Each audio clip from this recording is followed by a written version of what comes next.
kabataan ko kasi sa bayan lang talaga ako. Tapos nung laro-laro lang ng mga kaibigan ko sa akin. Tapos parang nagpursige lang ako maglaro. Gawa nung saya kasi pag naglalaro. Kumbaga lahat ng problema mo nakawala, nakakalimutan mo. Kahit pagalitan ka na ng magulang mo, basta makapaglaro ka.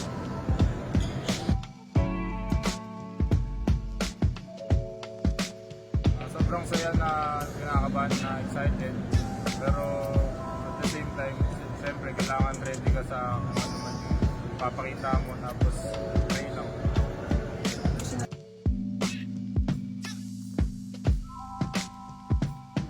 Kahit saan naman din, kumbaga kung saan ako din na palaring makakuha, bibigay ko naman yung best ko kasi talaga yung pinaka-good ko makapaglaro sa PBA.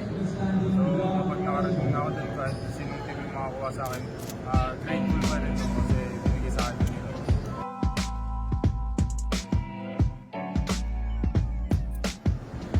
Hindi ko pero kapag gusto ko kasi mag-improve sa isang bagay, kumbaga passionate ako sa ginagawa ko.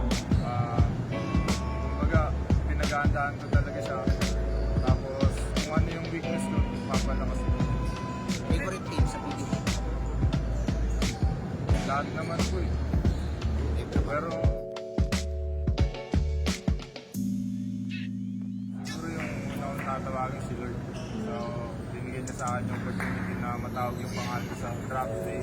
Kahit hindi ko pa alam kung mapapirmahin ako. So yun, papasalamat ako sa kanya sa opportunity na binigyan niya sa akin. Tapos siyempre papasalamat din ako sa magulang ko, kay Boss Ray especially sa pagtulong sa akin, sa pagsuporto sa akin. Tapos sa mga tao na laging nandyan, nakasuporto sa akin, naniniwala.